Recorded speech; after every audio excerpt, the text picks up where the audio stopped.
자, 오후에 하나님 말씀은 재판관기 21장 25절. 이건 이 똑같은 내용이 이제 17장에도 있거든요. 17장에도 있는데 17장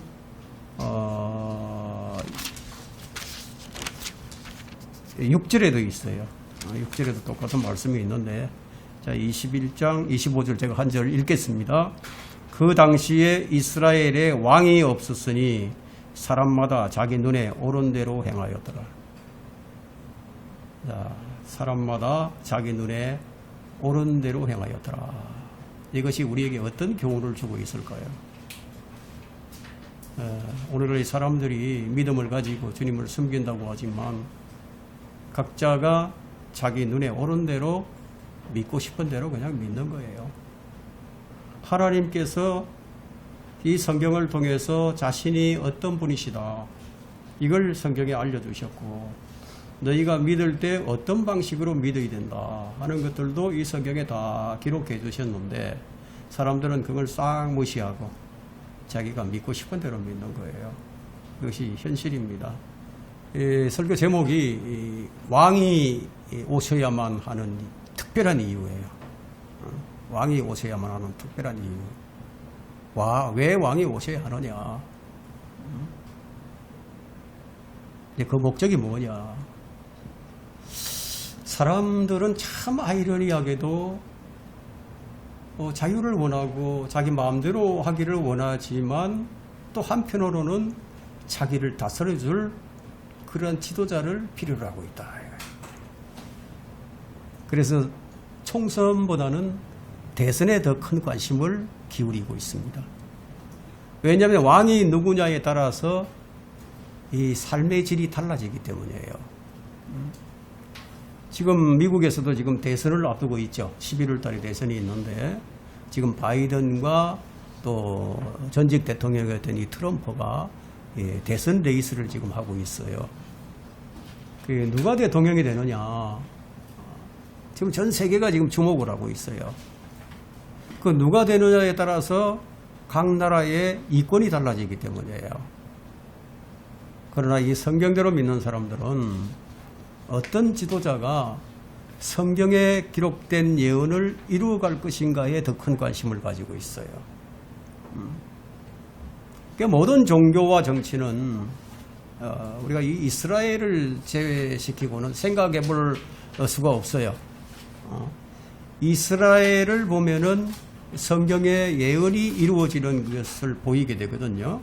그래서 대통령이 누가 되든 마찬가지예요. 누가 되더라도 성경의 예언을 거슬릴 수가 없습니다. 인간은 모두 자기 욕구를 채워줄 왕을 원하고 있을 뿐이죠. 관심이 거기 다 있어요. 자기에게 유익을 줄 사람을 원하는 거죠. 자기 눈에 오르면 옳은 것이고, 그래서 믿음도 그냥 믿고 싶은 대로 그냥 믿는 거예요. 여러분, 세상이 어떤 곳인지 아세요? 세상. 이 세상은 어떤 곳이냐? 하나님께서 선정하신 왕을 아주 미워하고 거부하고, 하나님께서 선정해 주신 왕을 죽여버렸어요. 그래서 이 세상은 하나님께 속한 사람들을 미워합니다. 우리 주님께서 예언을 해 놓으셨어요. 요한복음 15장 18절에서 예언하시기를, 세상이 너희를 미워하면 그것은 너희를 미워하기 이전에 나를 먼저 미워한 것임을 알라. 이래요. 오늘 우리는 이 본문을 통해서 사람들이 어떻게 믿는가, 그것을 확인해 보고 이제 교훈을 얻기를 바랍니다. 자, 오병이어의 기적을 맛본 사람들은 그 예수님을 자신들의 그 욕구를 충족시켜줄 왕으로 이제 세우려고 했었죠. 그러면 그들이 어떤 믿음을 가졌는지를 우리가 봐야 되겠죠. 어떤 믿음을 가지고 예수님을 왕으로 세우려고 했느냐. 그 유대인들이잖아요. 유대인들은 하나님의 백성들이에요. 이방인들이 아니에요. 하나님의 백성들이 이방인들과 똑같이 그들의 욕구를 충족시켜 줄 수 있는 왕을 원하는 거예요. 이런 걸 볼 때 사람들은 언제나 자기가 좋을 대로 생각하고 자기 좋을 대로 하기를 원해요. 그럼 그 결과가 어떤 일이 빚어졌는가? 오늘 이 재판관기 마지막 21장 마지막 절에 사람마다 자기 눈에 오른 대로 행하였더라, 이 말씀을 기록하기 앞서서 베냐민 지파와 이스라엘 전체가 전쟁이 일어났어요. 이 베냐민 지파의 사람들이 벨리알의 자식이 있었는데 그들이 한 제사장, 레위인 제사장의 첩을 욕보이고 그를 죽였어요. 그러니까 이 제사장이 열받았죠. 열받아가지고 그 제사장은 원래 이 동물을 각을 떠가지고 제물을 하나님께 드리는 그 업을 삼았으니까 사람을 이 팔, 다리 12조각으로 딱 내가지고 12지파에다 다 보내버린 거예요. 그래서 분노가 일어난 거죠. 이 베냐민 지파를 쳐야 된다. 그런 내용이 쭉 있는 거예요. 그런 내용이 쭉 나오면서 후회도 하고 얼마나 많은 사람이 죽습니까? 이스라엘이 후회도 하고 막 그렇게 하죠. 그래서 하나님께서 이스라엘이 왕이 없었으니까 사람마다 자기 눈에 오른 대로 행했다, 이런 말씀을 마지막으로 이제 기록해 놓으신 거예요. 자, 유대인의 왕으로 오신 예수님을 주의 백성들이 거부하는 결과가 뭐였었느냐? 왕을 거부한 결과를 가져왔는데, 예수님은 이제 이런 예언을 하셨죠. 내가 내 아버지 이름으로 왔으나 너희가 나를 영접하지 아니하는도다. 만일 다른 자가 자기 이름으로 오면 너희가 그를 영접할 것이라, 이런 예언을 남기셨어요. 이것은 비참한 결과를 가져올 것이라는 그런 예언을 하시는 것인데, 이 세상에서 전에도 없었고 지금도 없고 앞으로 있을 것인데 전무후무한 대환란의 재앙을 맞이할 것이다.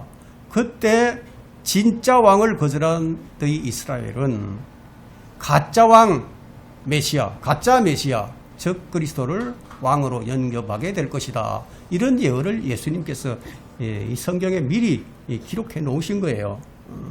그러면 세상은 어떻게 돼갑니까? 성경에 기록되어 있는 대로 간다 이거예요. 그럼 재림 때는 주님은 초림 때와는 다르게 만왕의 왕이에요. 이스라엘만의 왕이 아니고 만왕, 전 세계의 왕으로 오실 것이다 이거예요. 그런데 전 세계의 왕으로 오실 것이지만 세상은 다시 한번 거부하게 될 것이고, 하나님께서 보내신 만왕의 왕을 죽이려고 전쟁을 일으키게 될 것이다.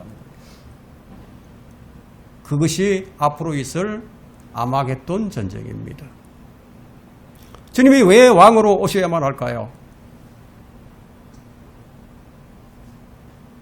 오시지 않으면 왜 안 되는지 우리가 그 이유를 확인해 볼 겁니다.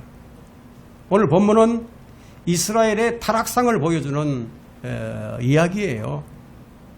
광야를 지나서 가나안 땅, 약속의 땅으로 들어온 이스라엘이 여호수아가 이제 죽었어요. 나이가 많아서 죽었어요. 그래서 약 450년 동안 재판관들에 의해서 통치를 받는 그런 기간이 바로 이 재판관기예요. 재판관기. 그래서 재판관기 21장의 배경은 왕이 없는 무정부 상태를 보여주는 거예요. 자, 하나님께서는 재판관기 마지막 절을 통해서 왕의 필요성을 이제 보여준 거예요. 왕의 필요성. 그 이스라엘은 어떤 민족입니까? 선택된 민족이죠.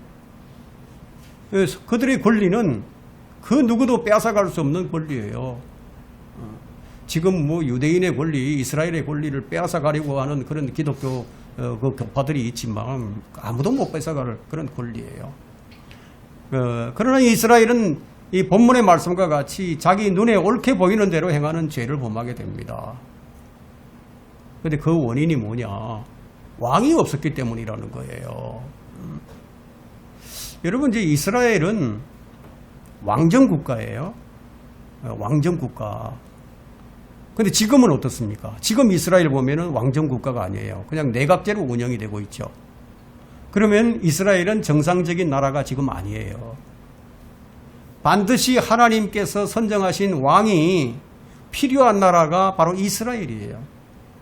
그럼 그 시대에는 하나님께서 선정하신 이 재판관들에 의해서 재판을 받던 그런 시대였습니다. 그들이 하나님을 떠나서 죄를 범하게 되면 하나님께서 그들을 이방 민족에게 팔아버렸단 말이에요. 그래서 사로잡혀 갔어요. 포로로 잡혀가고. 그들이 그곳에서 고통스러워서 다시 하나님께 부르짖으면 다시 구원자를 보내가지고 그들을 구원해주고, 이런 일들이 재판관기 기간, 그 기간 동안에 무려 27번이나 반복이 되는 거예요.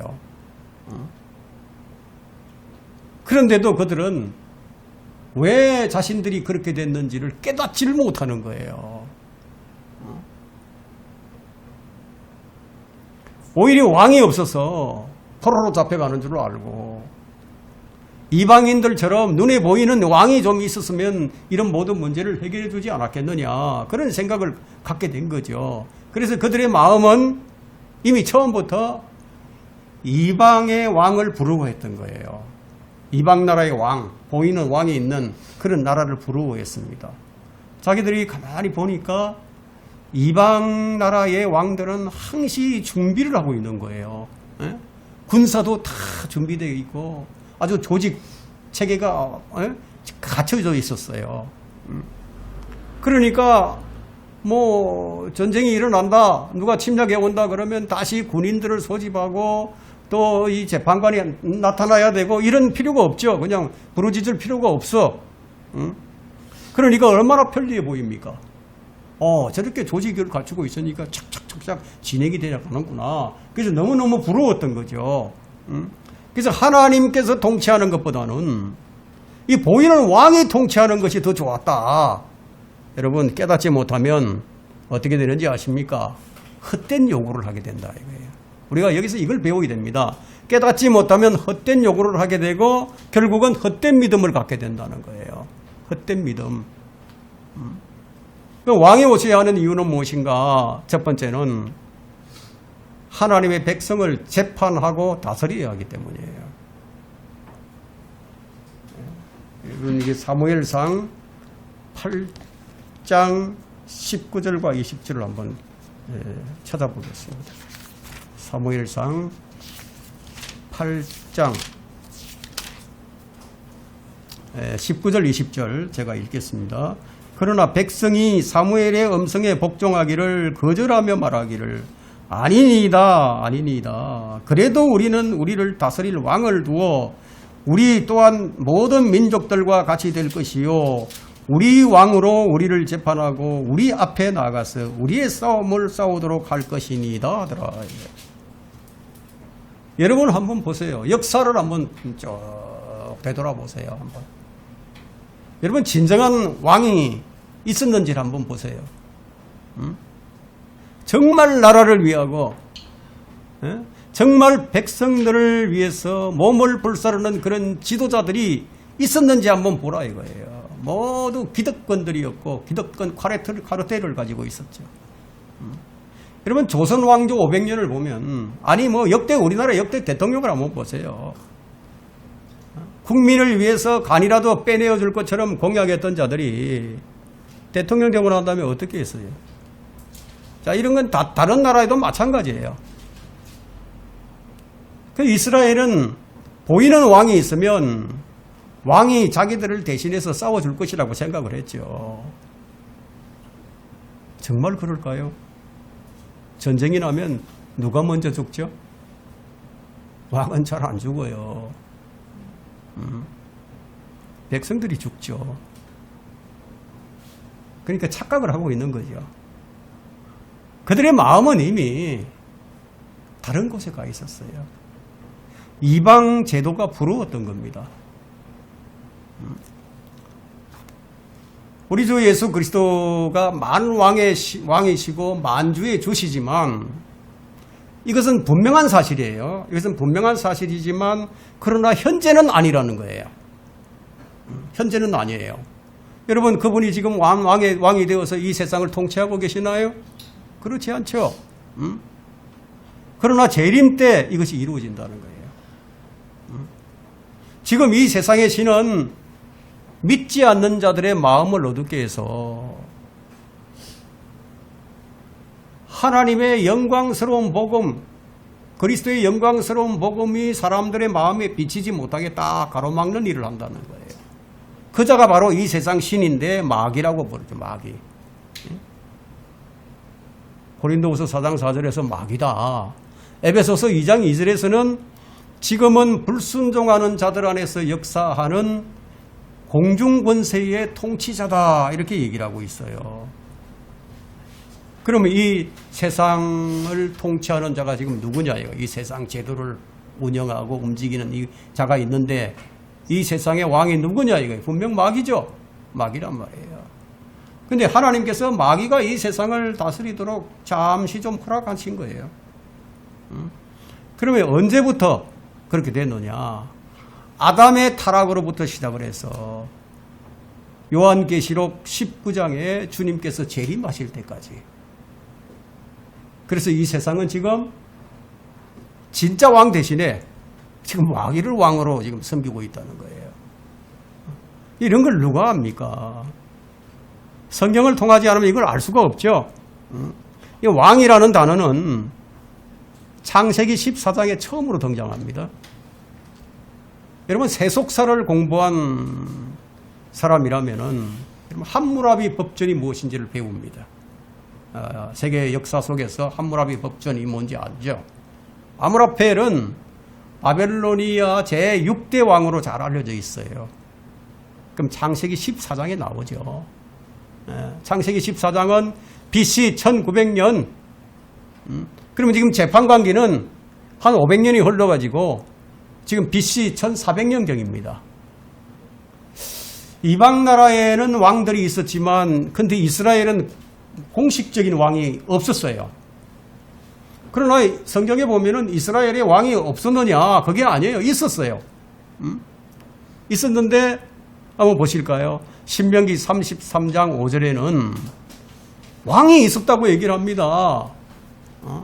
신명기 33장 5절에 백성의 우두머리들과 이스라엘 지파들이 다 함께 모였을 때 그는 여수론에서 왕이었도다. 그는 누구냐? 모세가 여수론에서 왕이었다 이거예요. 여수론. 이 모세가 여수론의 왕이었는데 하나님께서 모세를 왕으로 세웠던 거죠. 그러면 여수론이란 이스라엘의 또 다른 이름인데 이스라엘의 어떤 육신적인 모습을 말해주는 거예요. 그래서 모세는 왕이었어요. 그런데 그 여수론이 어떻게 하죠? 여수론이 그 신명기 32장 15절을 보니까 하나님께서 이렇게 말씀을 하십니다. 그러자 여수론이 살찌자 걷어찼도다. 걷어차버렸다 이거예요. 뭘 걷어찼습니까? 네가 살찌고 네가 굵어지고 네가 기름으로 덮이니 그가 자기를 지으신 하나님을 버렸고 자기를 지으신 하나님을 발로 차버렸다 이거예요. 자기의 구원의 반석을 가볍게 여겼도다. 이게 무슨 얘기입니까? 구원의 반석 주 예수 그리스도를 가볍게 여겼다는 얘기예요. 그러면 이스라엘이 예수님을 거부한 것이 우연이 아니에요. 이건 아주 상습적으로 해오던 그런 버릇이에요. 이것이 여수론이 먹고 살만하니까 자신들을 구원해준 주 하나님을 발로 걷어차버렸어요. 이것은 우리에게 무엇을 보여주느냐? 우리 육신의 모습을 그대로 보여주는 거예요. 그렇기 때문에 이스라엘에는 왕이 필요했던 겁니다. 왕. 그래서 이 모세는 여수론의 왕으로서 이스라엘을 통치했던 겁니다. 왜냐하면 통치받지 않는, 통제받지 않는 육신은요, 예? 여러분, 우리 육신이 어떠냐? 만약에 통제를 받지 않는다면 우리 육신은 반드시 하나님을 버리고 자신을 구원해 주신 구주를 가볍게 여기게 된다. 그래서 바울이 이 신약 성경 서신에서 이런 말을 수도 없이 하는 거예요. 육신을 따르지 말고 성령을 따라라. 우리가 성령을 따르지 않게 되면은 하나님 말씀으로 통제를 받아야 되는데 이 하나님 말씀으로 통제를 받지 않게 되고 곧 어떻게 타락이 된다. 그렇기 때문에 나를 다스려 줄 그런 왕이 필요하다는 거예요. 나를 통치해 줄 왕이 필요하다 이거예요. 나를 통치해 줄 왕. 그러면 여러분이 한때는 자기가 믿고 싶은 대로 내 좋을 대로 그렇게 믿었던 적이 있었죠. 그때를 한번 생각을 해보세요. 말씀대로 믿지 아니하고 내 뜻대로 살던 때가 그때가 좋았던가요? 만일 여러분들이 자기가 믿고 싶은 대로 믿고 말씀의 통제를 받지 않는 삶, 지금도 그렇게 살고 있다면은 그럼 여러분은 무엇입니까? 하나님을 걷어차버린 여수론이죠. 그렇죠? 분명히 이제 하나님께서는 이 여수론에 이스라엘의 왕이 필요했던 것을 아셨어요. 모세가 그 왕으로서 백성들을 통제하고 이끌었죠. 그러니까 이스라엘에 왕이 없었던 것은 아니었죠. 그죠? 보이지 않는 왕이 있었어요. 하나님께서 신정 통치를 하셨죠. 규모를 갖추고 있는 왕은 없었지만 이스라엘의 왕은 하나님이셨어요. 그리고 하나님께서는 이스라엘 백성에게 필요한 왕을 주실 것을 이미 다 계획하시고 알려주셨어요. 그래서 신명기 17장에서 미리 왕의 규례를 딱 정해놓았던 겁니다. 그러면 이스라엘의 잘못이 무엇입니까? 하나님께서 딱 정해놓으셨는데 하나님보다 앞서 나가 버리는 거야. 하나님보다. 때가 되지 않았는데 먼저 요구를 한 거예요. 하나님께서 이미 다 계획을 해놓으셨는데 자꾸만 옆을 쳐다보니까 무엇이 보입니까?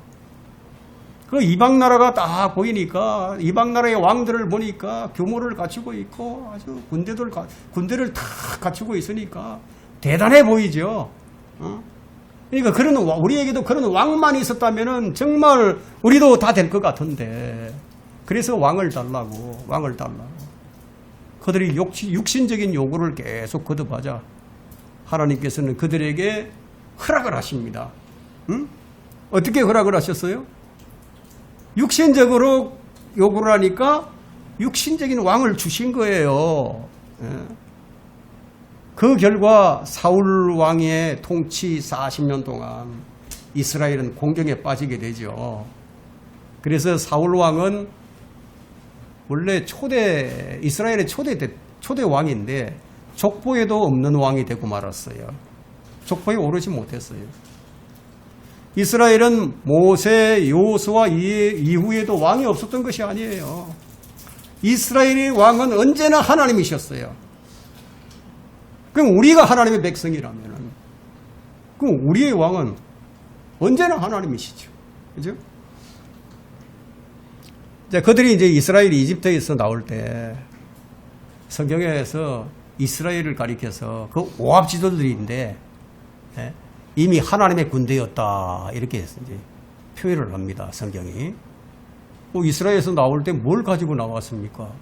무슨 기병이 있었습니까? 아니면 싸울 무기가 있었습니까? 아무것도 없었어요. 그런데 하나님께서는 이스라엘을 가리켜서 하나님의 군대다. 광야에서도 전쟁터에서도 하나님께서 친히 인도해 주셨고 친히 싸우셨다 이거예요. 그들을 늘 승리로 이끌어 주셨어요. 그들이 왕이 누구였습니까? 하나님이셨다 이거예요. 그러나 이스라엘은 보이지 않는 하나님의 통치보다는 보이는 인간의 통치를 더 원했습니다. 이것은 인간의 본성을 그대로 보여주는 거예요. 여러분의 왕은 누구이십니까? 여러분의 주는 누구입니까? 그럼 왕이신 주님은 어디에 계십니까? 이걸 알아야 되겠죠. 그죠? 지금 우리의 왕이 어디 계시느냐 알아야 될 거 아닙니까? 그죠? 그럼 물리적인 위치는 어디예요? 우리의 왕이 계시는 물리적인 위치는 하나님의 보좌 오른편에 앉아 계신다 이거예요.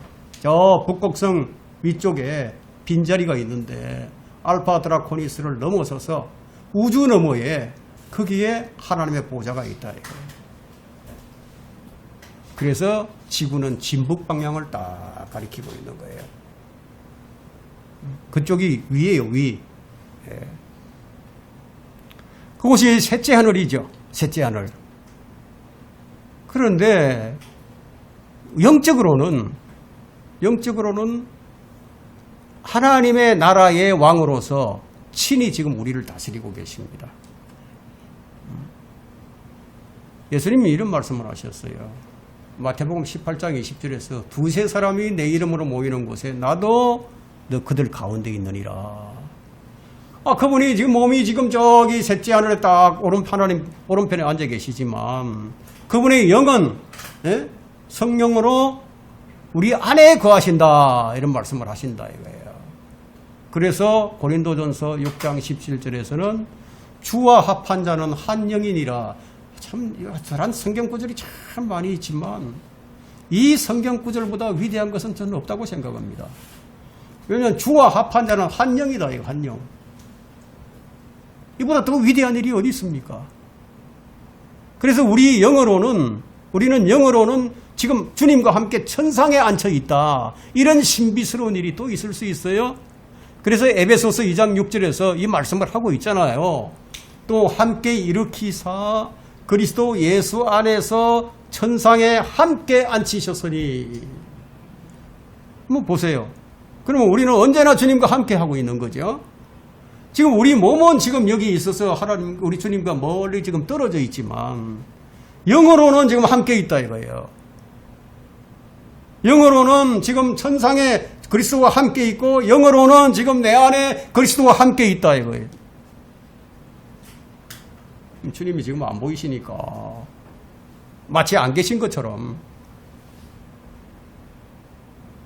그렇다고 안 계십니까? 그 이스라엘도 주 하나님이 지금 안 보이니까 왕이 없다고 지금 착각을 하고 있다.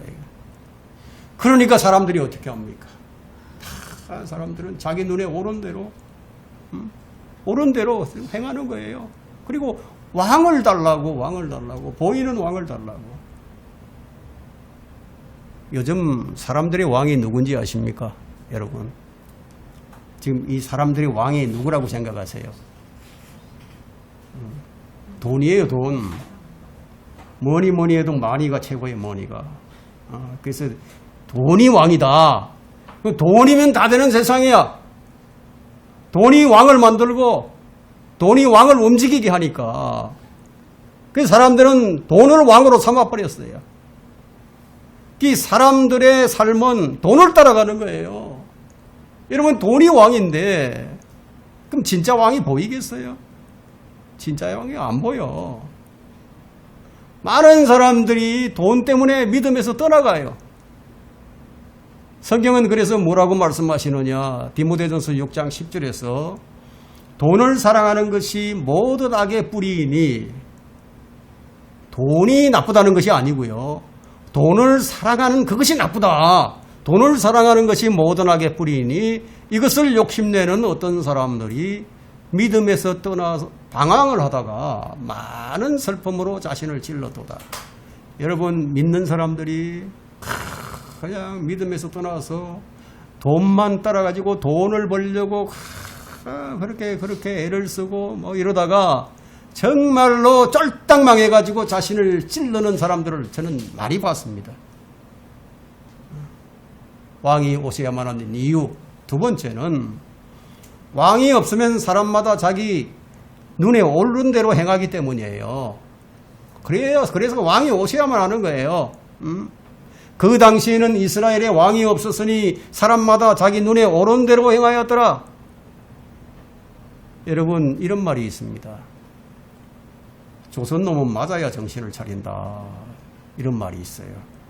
옛날부터 내려오던 말이에요. 얼마나 말을 안 들었으면 조선 사람은 매를 때려야 정신을 차린다. 이런 말이 있겠습니까? 사람들은 통제가 없으면 질서 유지가 안 돼요. 왜냐, 뭐 다 자기 눈에 오른 대로 행하기 때문에 통제가 없으면 안 되는 거예요. 뭐 자기 눈이 기준이에요. 눈으로 보고 확인했기 때문에 그게 옳다고 생각해요. 판단의 기준이 자기 자신이에요. 그러니까 내가 봤으니까 틀림없다 생각하는 거죠. 근데 날 때부터 소경인 사람이 있어요. 오늘 성경에 나오죠. 날 때부터 소경인 사람은 한 번도 본 적이 없어요. 그래서 어떤 것도 스스로 판단을 할 수가 없어요. 항상 누군가의 도움이 필요해요. 그 다른 사람에게 자신을 의탁할 수밖에 없는 그런 상황이에요. 사람이 다 그런데 자, 이 소경이 자신을 모르고 자꾸만 본다고 하니까 그게 문제가 생기는 거다 이거예요. 그 요한복음 9장 41절에서 말씀을 하셨어요. 예수께서 그들에게 말씀하시기를 만일 너희가 소경이라면 죄가 없을 것이나 이제 너희가 말하기를 우리가 본다고 하므로 너희 죄가 남아있느니라. 그래서 구원을 받는데도 자기가 죄인인 줄을 모르면 구원 못 받아요. 뭐 자기가 본다고 하는데 자기가 죄인이 아니라고 하는데 무슨 구원이 필요 있습니까? 그럼 이 시대의 문제가 무엇입니까? 나는 본다. 나는 안다. 여러분 이게 문제예요. 나는 믿는다고. 예수 그리스도께서 인류의 죄들을 위해서 죽으시고 부활하신 것을 사실로 믿는다고 할지라도 자신이 소경인 줄을 모른다면, 자신이 죽을 죄인이라는 사실을 인정하지 않는다면 그건 무엇이에요? 자신이 소경이 아니라는 거죠. 자신이 문둥병자가 아니라는 거예요. 38년 된 중풍병자가 아니라는 거예요. 자신이 간음한 여인이 아니라는 거예요. 창녀가 아니라는 거예요. 세리가 아니라는 거예요. 그러면 잃어버린 자인 줄을 모르게 되면은 그가 진짜 소경인 거예요. 여러분 왜 교회를 다녀도 변화가 없는지 아세요? 열심히 교회를 다니는데 왜 변화가 없을까요? 주님께서 소경인 우리들을 손을 잡아서 이끌어 주려고 자꾸만 하시는데 자기가 나는 보이니까 주님 손 필요 없어요. 나는 괜찮아요. 이러니까 문제가 생기는 거죠. 주님 앞에서 우리는 어떻게 됩니까? 주님 나는 죽은 자입니다. 나는 볼 수가 없습니다. 그럴 때만 생명의 주님께서 손을 내미시면서 나사로야 이제 나오너라 이렇게 말씀을 하시는 거예요. 그런데 자꾸만 본다고 하니까 성경이 이제 뭐라고 말씀하시느냐? 성경도 지쳐요. 하나님께서는 지쳤어. 뭐라고 말씀하시면 너희가 원치 아니하였도다. 너희가 원치 아니하였도다. 너희가 거절하였도다. 너희가 거절하였도다. 너희가 개의치 아니하였도다. 나의 책망을 받아들이지 아니하였도다. 이런 말씀을 하시는 거예요. 계속해서. 하나님은 죄인들을 구원하시기를 원하시는데 인간은 자기가 본 게 정확하다고 내가 배운 게 옳다고 언제까지 그럴 것 같습니까? 언제까지? 자기 자신을 볼 때까지. 자기 본질을 볼 때까지 그러고 있다는 거예요, 이게. 그래서 시편 36편 2절에는 이는 그가 자기 눈으로 우쭐대기를 그의 죄악이 협오할 만한 것으로 드러나기까지 함이라. 그때까지 계속 한다는 거예요. 죄를 깨달을 때까지. 내 눈으로 직접 보았으니까 얼마나 확실한가요? 여러분 정말인가요? 내 눈으로 보면 그게 정확할까요? 여러분 손이 눈보다 빨라요. 여러분 모르십니까? 손이 눈보다 빠르다고. 우리 눈으로 보는 것보다 손이 더 빨라. 마술사들의 손놀림을 한번 보세요. 눈에 안 보여요. 얼마나 손이 빠른지. 눈보다 손이 빠른 거예요. 무슨 얘기야? 내가 내 눈으로 봤는데 이게 더 정확하지. 여러분 언제까지 그럴까요? 자기 본질을 볼 때까지. 우리가 믿음의 생활을 하면서 내 본질을 보는 거예요. 나는 이런 사람이구나. 나는 주님이 없이는 도저히 불가능한 사람이구나. 이거 자꾸 본다, 이거 본질이 보이니까. 그래서 이스라엘은 그들을 이끄신 분이 하나님이심을 알았는데도 불구하고 하나님을 바라는 것이 아니라 자꾸만 다른 것을 보는 거예요. 눈에 보이는 것을 본다 이거예요. 그러면 이스라엘이 이렇게 하실 것을 하나님께서 미리 아시고 경고를 하셨어요. 미리 아시는 분이니까 신명기 12장 8절에서 우리가 오늘 여기까지 각자 오늘 우리가 오늘 여기에서 각자 자기 눈에 옳게 보이는 대로 행하는 그 모든 것을 따라 너희가 거기서는 행하지 말지니라. 너희가 어찌하여 그렇게 하였느냐. 매를 드시겠다는 거죠. 광야에서 그렇게 했는데 너희들이 이제 가나안 땅에 약속의 땅에 들어가면은 제발 좀 그렇게 하지 말라. 이런 말씀을 하신 거예요. 광야에서는 너희가 눈에 옳게 보이는 대로 행했지만 약속의 땅에서는 제발 그렇게 하지 말라. 그런데도 하나님의 경고를 무시하고 괜찮을 것이라고. 괜찮을 것이라고. 이건 간이 배 밖으로 나와버린 거죠. 그죠? 눈에 보이는 게 전부가 아닌데. 그래서 잠언 14장 12절에는 이런 말씀을 하십니다. 사람에게 옳게 보이는 길이 있으나 그 끝은 죽음의 길이니라. 사람의 눈에 보이는 옳게 보이는 길이 있는데 그 끝이 죽음의 길이다. 성경 전체에서 가장 위대한 구절 중에 하나예요. 여러분 지옥에 가는 길도 어떻게 포장이 되어 있는지 아십니까? 지옥에 가는 길도 아주 선한 의도들로 포장이 잘 되어 있습니다. 여러분 이것은 인본주의를 다루는 것인데요. 인식론이죠. 인식론. 인간이 계속해서 실패하는 이유는 하나님의 계시 자체에 문제가 있는 것이 아니라 문제는 하나님의 계시에 대한 인간의 마음의 태도에 있기 때문이다. 예. 옳게 보이는 것이 항상 옳은 것만은 아니다 이거예요. 옳은 것처럼 보이는 길은 대개 겉보기에는 매우 매력적입니다. 이론상으로도 아주 좋아 보여요. 목적이 수단을 정당화합니다. 항상 하나님의 계시와는 대조를 이룹니다. 사람들이 이 길을 따르고 아무런 재앙이 없을 것처럼 보인다는 거예요. 그 길을 가더라도 아무런 일이 안 일어날 것이다. 사람에게 옳게 보이는 길은 어떤 길인가 하면 넓은 길이라고 말씀하셨는데 마태복음 7장 13절에서 많은 사람들이 가는 길이다. 그건 넓은 길이다. 넓은 문이다. 사람들은 자신이 좋아하는 것으로 쉽게 속아요. 그래서 항상 속기 때문에 자기 자신들이 다른 사람들보다 더 똑똑하다고 생각을 합니다. 사람들이 1년에 책 한 권도 안 읽으면서 유튜브에 있는 그 나오는 또 유튜브나 사람들한테 그걸 듣고서 자기가 다 안다고 착각을 하고 있다는 거예요. 바로 이런 것들이 사람들의 눈에 옳게 보이는 길이고 그 끝은 죽음의 길인 겁니다. 요즘 또 교회가 또 큰 말썽을 일으키는 그런 교회가 또 생겨났는데 이 통합척인가요? 그 장로교 통합척.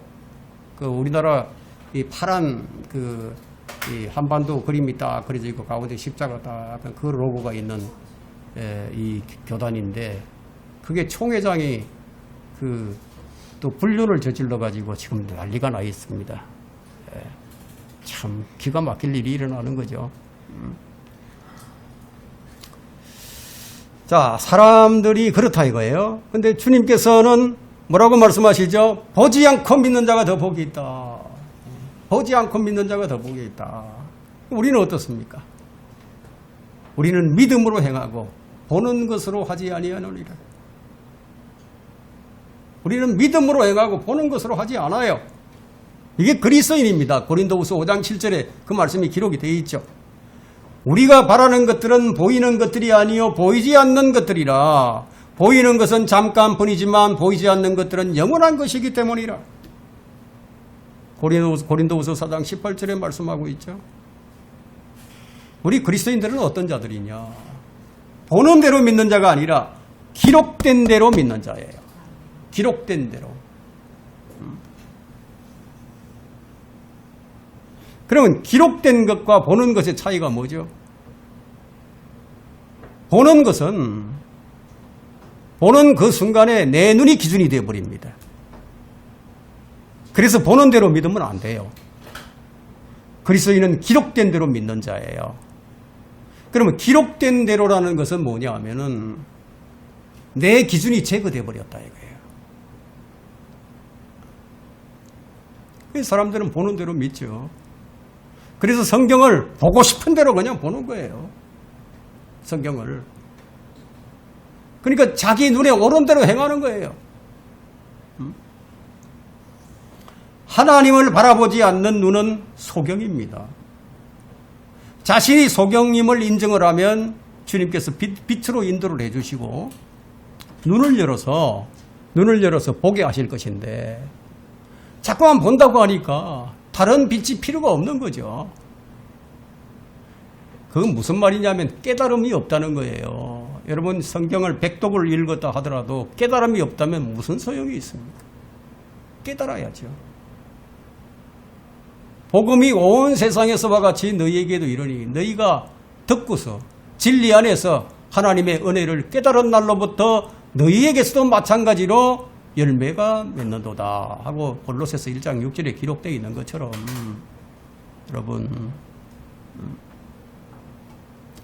깨달음이 있어야 하나님의 은혜를 깨달아야 열매도 맺어지는 거예요.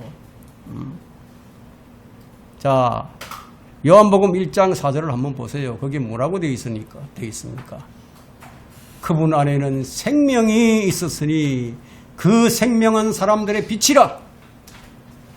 그 빛이 어둠 속에 빛이어도 어둠은 그것을 깨닫지 못하더라.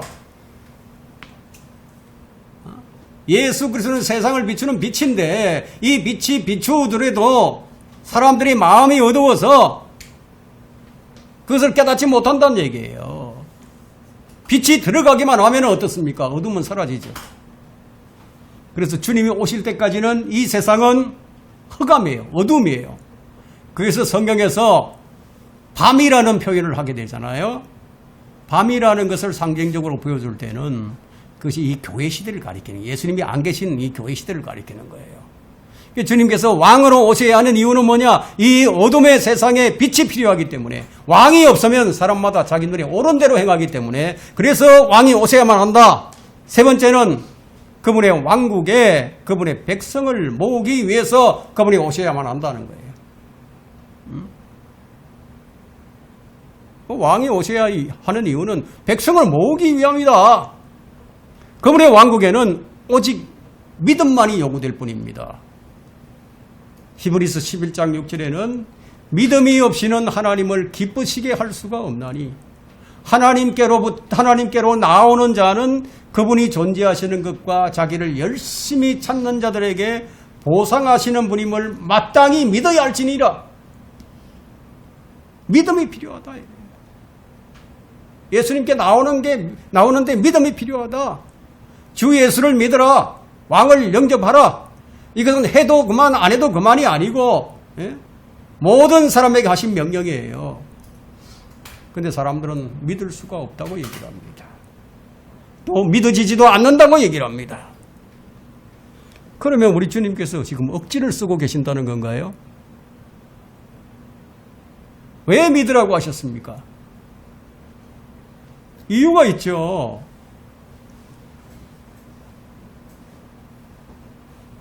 왜 그렇게 말씀을 하셨냐면요.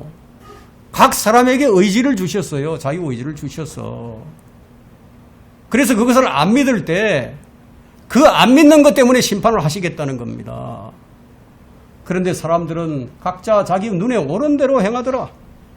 사람마다 생각하고 느끼고 보는 시각이 다 달라요. 자기가 보는 그것이, 자기가 배운 그 지식이, 자기가 속해 있는 공동체, 성경을 손에 들고 있는 사람들은 누구나가 다 성경대로 믿는다고 그렇게 주장을 합니다. 다 그렇게 주장을 해요. 그죠? 그런데 가만히 보면은 기록된 성경이 기준이 아니야. 자기 생각, 자기 지식이 기준일 뿐이에요. 그러니 자기 눈에 오른 대로 행하는 거죠. 여러분, 자살 테러를 일삼는 무슬림들이 있어요. 무슬림들. 이 무슬림들도 자기 눈에 그게 옳게 보이니까 그렇게 행하는 거예요. 북한의 김정은도 자기 눈에 오른 대로 지금 행하고 있는 겁니다. 그럼 우리는 어떻습니까? 여러분, 우리는 성경대로 다 실행할 수 있을 것 같습니까? 여러분, 성경대로 다 실행할 수 있어요? 우리는 실행할 수 없어요. 우리에게는 그런 능력이 없어요. 우리는 성경을 다 알지 못해요. 그러나 우리는 기록된 성경을 믿을 수 있지만 실행은 다 못해요. 다만 우리는 성경대로 믿으려고 원하고 그 모든 원함을 주님께 의탁하는 거죠. 우리는 지금 성경을 다 풀 수 없어요. 다만 우리는 성경을 하나님의 말씀으로 믿고 첫 장에서부터 마지막 장까지 하나님의 살아있는 말씀으로 믿는 거예요. 그대로 이루어질 것이다. 만일 여러분들이 자신의 옳음을 붙들었다고 한번 생각을 해보세요. 그러면 다른 사람들의 옳음은 들어오지 않아요. 내 생각이 최고니까. 그렇지 않겠어요? 그렇다면 우리가 무엇에 붙들려 있어야 하는가? 그것을 아셔야 되겠죠? 우리는 뭔가에 붙들려 있어야 돼요. 그래서 바울이 얘기한 것처럼 빌립보서 3장 12절에서 내가 이미 이르렀다 함도 아니요 이미 온전해졌다 함도 아니라 다만 나는 붙잡으려고 쫓아갈 뿐이라. 나 역시 그것을 위하여 그리스도 예수께 붙잡혀 있노라. 바울은 그리스도 예수께 붙잡혀 있었어요. 자기 좋을 대로 믿는 사람은 말씀에 대한 그런 어떤 태도를 보면 그게 탁 나타납니다. 예, 여러분 한번 보세요. 정말 잘 믿는 사람처럼 보이는데 근데 누군가에게 자기 자존심 한번 딱 밟히게 되면요. 그때는 진리의 말씀이고 하나님의 말씀이고 뭐가 다 필요 없어요. 그냥 바로 분노가 폭발하면서 욕짓거리가 나오는 거예요.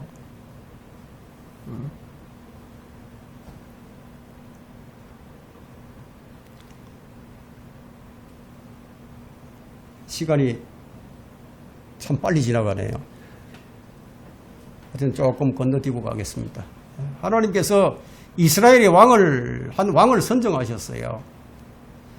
이사야 11장에서 이새의 줄기에서 한 싹이 나며 그 뿌리들에서 한 가지가 자랄 것이라. 주의 영이 그 위에 머물리니 이제 일곱 영이 나옵니다. 주의 영, 그 위에 머물리니 지혜와 명철의 영이요 계획과 능력의 영이며 지식과 주를 두려워하는 영이라. 주를 두려워하는 가운데 그를 속히 명철하게 하리니 그는 자기 눈에 보는 대로 판단하지 아니하고. 아주 중요한 말씀이에요. 그는 자기 눈에 보는 대로 판단하지 아니하고 귀로 듣는 대로 책망하지 아니하나. 자, 어떤 분을 두고 얘기합니까? 우리 예수님께서 자기 눈에 보는 대로 판단하지 않는답니다. 이 사람들이 이 얘기 저 얘기 듣고 그렇게 책망하지 않는답니다. 자, 이 예언이 그러면 언제 성취되었습니까? 자, 이사야가 이것을 예언한 700년 이후에 성취가 됩니다. 여러분, 하나님이 얼마나 여유가 있으신지 한번 보세요. 사람들은 급해 죽겠는데 하나님은 여유가 있어. 사람들은 잘 기다리지를 못해요. 잘 기다리지를 못해요.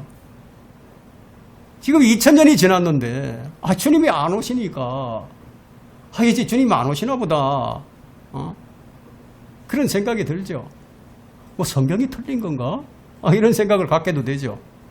자, 그러나 주님께 자신을 의탁한 사람들은요, 주님을 기다리는 거예요. 하나님은 아무나 왕으로 세우지 않으십니다. 신명기 17장 14절과 15절에 말씀하시기를 네가 주 너의 하나님께서 주시는 땅에 들어가서 그 땅을 차지하고 가나안 땅을 얘기하는 거죠. 그곳에 거하며 말하기를 나도 내 주위에 있는 모든 민족같이 내 위에 왕을 세우리라 하거든 너는 반드시 주 너희 하나님께서 선정하실 사람을 네 위에 왕으로 세우실 것이며 너는 네 형제들 가운데서 한 사람을 네 위에 왕으로 세울 것이니 네 형제가 아닌 타국인을 네 위에 세우지 말지니라. 이런 규례가 딱 주어졌어요. 재판관들도 하나님께서 선정하신 사람들이에요.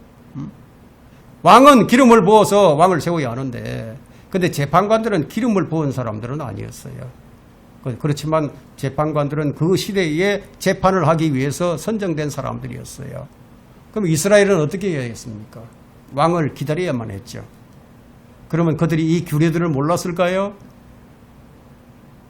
그들은 이 규례들을 알고 있었음에도 불구하고 그들은 자기들의 눈에 오른 대로 왕을 구했던 겁니다. 이것을 통해서 우리는 무엇을 배워야 할 것인가? 우리가 배워야 할 것은 무엇인가예요? 우리 자신을 투영해 보는 겁니다. 우리가 이 사람들과 같지 않은지 그것을 확인하고 잘못이 있다면 돌이켜야 한다는 거예요. 왕이 없는 자들은 자기 눈에 옳게 보이는 대로 자기 생각이 최고야.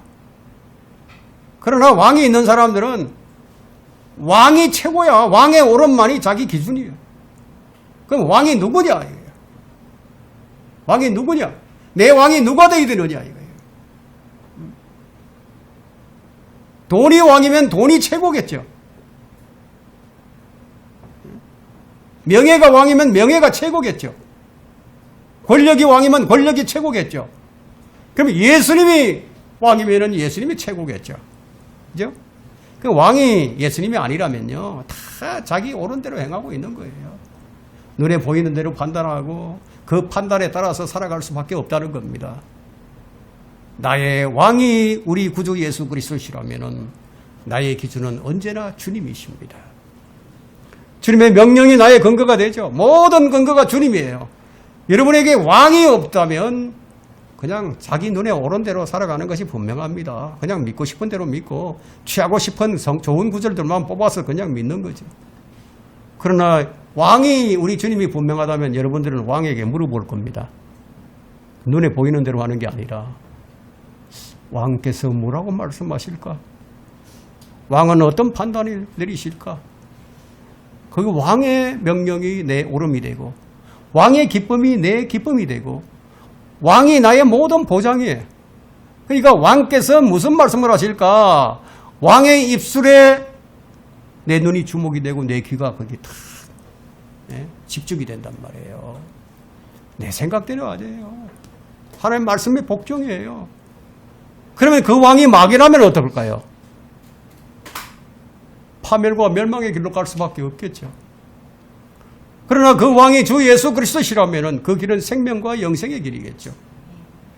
이스라엘은 보이는 왕이 없었기에 자기 마음대로 행했습니다. 무정부 상태예요. 그냥 무정부 상태는 자기 마음대로 그냥 사는 거예요. 지금 내 안에 주님께서 왕으로 통치하고 계시지 않는다면 나는 지금 내 안이 무정부 상태가 되어 있는 거예요. 이제 그분이 오시면 왕국의 백성들을 모으실 겁니다. 이 구절이 마태복음 25장 31절부터 34절에 기록이 되어 있는 말씀이에요. 인자가 그의 영광 중에 오고 또 모든 거룩한 천사들이 그와 함께 오면 그때 그가 그의 영광의 보좌에 앉으리니 그 앞에 모든 민족들을 모아놓고 마치 목자가 양들을 염소들에서 갈라놓듯이 그들을 따로 갈라놓으리라. 그리하여 양들은 그의 오른편에 염소들은 그의 왼편에 세워두고 왕이 그의 오른편에 있는 사람들에게 말하기를 오라 내 아버지의 복을 받은 자들아 세상의 기초가 놓인 이래로 너희를 위하여 준비한 그 왕국을 이어받으라. 여러분은 지금 이 세상이 왜 이렇게 험악한지 그 원인을 아셔야 됩니다. 왜 이렇게 세상이 험하죠? 왕이 안 계시기 때문이에요. 왕이 안 계시기에 사람들이 자기 옳은 대로 행하며 살아갑니다. 지금은 왕이 오시기 직전 상황인 교회 시대 마지막인데 그분의 신부를 모으는 기간이에요. 그 신부를 사시는 기간이에요. 어떻게 하면서 지금 사시고 계시는지 아십니까? 수고하고 무거운 짐진 자들아 다 내게로 오라. 그러면 내가 네 혼에 힘을 주리라. 지금 초청기간이에요. 초청기간. 우리 주님께서 지금 초청하고 있어. 신부를 얻으려고. 신부를 얻기 위해서 주님은 자신의 생명을 내어놓으셨어요. 자신의 생명으로 교회를 사셨어요. 그것이 마태복음 13장 45절부터 46절에 기록되어 있는 말씀인데요. 또 천국은 좋은 진주를 찾는 상인과 같으니 그가 매우 값진 진주 하나를 찾아 가서 자기 모든 소유를 팔아 그것을 샀느니라. 진주가 교회입니다. 살아있는 유기체, 자라나는 유기체, 보석 중에서 자라나는 유기체는 진주밖에 없습니다. 예수님이 상인이고요. 진주는 교회예요. 밭은 세상이에요. 진주는 다른 보석과도 다르게 유일하게 유기물이에요. 상인은 밭을 산 게 아니에요. 진주를 사신 거예요. 그리스도와 교회는 신랑과 신부의 관계입니다. 그래서 예수님이 지불하신 값은 하나님의 피다 하고 사도행전 20장 28절에 기록이 되어 있어요. 그러므로 이 시대에는 예수님의 피 외에는 어떤 것으로도 구원을 얻을 수가 없어요. 누구든지 그를 영접하는 사람들에게는 하나님의 아들들이 되는 권세를 주셨으니 즉 그의 이름을 믿는 사람들에게니라. 그들은 혈로나 육으로 육신의 뜻으로나 사람의 뜻으로 나지 아니하였고 하나님에게서 난 자들이라.